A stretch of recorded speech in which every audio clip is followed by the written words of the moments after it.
Di ba? Ganyan tayo eh. Kasi kapag ganyan-ganyan tayo, di ba ganito talaga tayo?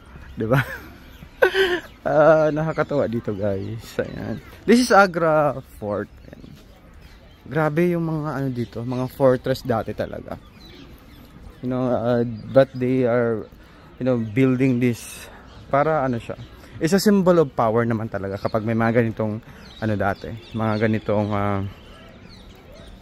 fortress dati, 'di ba? Like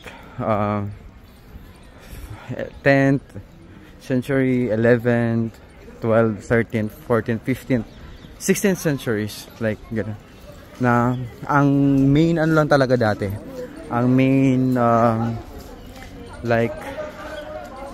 purpose lang talaga ng mga ganito is kasi 'di ba ang battle dati is by ano, by yung force ba, so ma-deter lang nila or hindi lang nila mapapasok ng mga kalaban is ano na yun, parang okay na yung ganun. Kaya they are building forts, they are building wall, mga ganyan dati para ma-prevent makapasok yung mga kalaban. Pero ngayon hindi na siya ano, hindi na siya effective yung ganitong style kasi may mga lumilipad naman na mga ano, mga gamit ngayon. So wala na siyang ano, wala na siyang, may silbi pa naman pero hindi na siya ganun ka-effective. Ayan.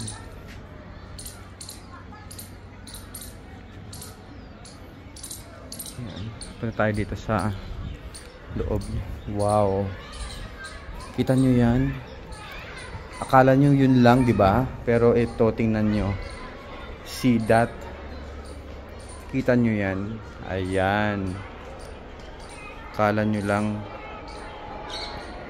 Pero tingnan nyo yan. Details dyan. Di ba?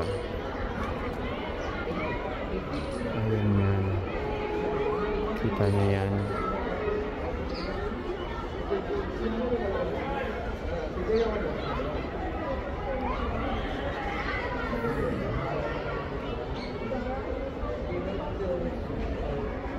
Wow. Grabe. Kada pasok ko sa ano, kada pasok ko sa mga bagong lagusan eh namamangha ako kasi iba-iba yung mga pinapakita. Grabe.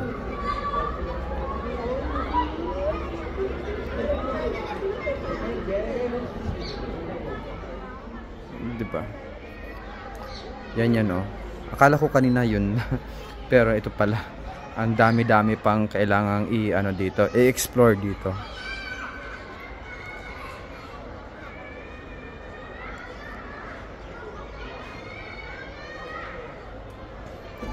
Halika, puntahan na natin.